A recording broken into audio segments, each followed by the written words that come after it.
ബഹിരാകാശ മേഖലയിൽ ചരിത്രം തിരുത്താൻ ഇന്ത്യൻ സ്വകാര്യ സംരംഭകരും. ഹൈദരാബാദ് ആസ്ഥാനമായി പ്രവർത്തിക്കുന്ന സ്കൈ റൂട്ട് എയ്റോസ്പേസ് തങ്ങളുടെ ആദ്യ റോക്കറ്റ് ആയ വിക്രം-1 ഉടൻ ഭ്രമണപഥത്തിൽ എത്തിക്കും.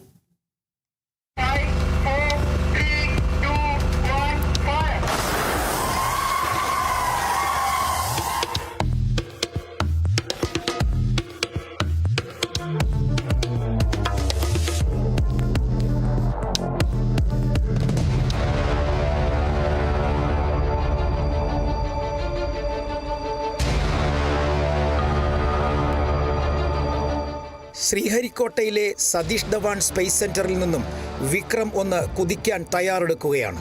പൂർണ്ണമായും കാർബൺ കമ്പോസിറ്റ് മെറ്റീരിയൽ ഉപയോഗിച്ച് നിർമ്മിച്ച ഈ റോക്കറ്റിന് 7 നിലകളുടെ ഉയരമാണ് ഉള്ളത്. റോക്കറ്റിന്റെ അവസാനഘട്ട പരിശോധനകൾ പുരോഗമിച്ചു വരികയാണ്. വിക്രം-1 ഭ്രമണപഥത്തിൽ എത്തിക്കഴിഞ്ഞാൽ അത് ഇന്ത്യയുടെ ബഹിരാകാശ മേഖലയിലെ മറ്റൊരു ചരിത്രമാകും. മിഷൻ ആഗമൻ എന്ന് പേരിട്ടിരിക്കുന്ന ഈ നിർണായക ദൗത്യം ജൂലൈ 12-നും ഓഗസ്റ്റ് 4-നും ഇടയ്ക്ക് നടക്കും. ദൗത്യം വിജയിച്ചാൽ space X, blue origin, rocket lab തുടങ്ങിയ ലോകത്തിലെ ചുരുക്കം ചില സ്പേസ് കമ്പനികൾക്കൊപ്പം സ്പേസ് റൂട്ടും എത്തും. വിക്രം-S എന്ന റോക്കറ്റ് 2022 നവംബർ 18-ന് ഭൂമിയുടെ അടുത്തുള്ള ഭ്രമണപഥത്തിൽ എത്തിച്ച് പരീക്ഷണം നടത്തിയിരുന്നു.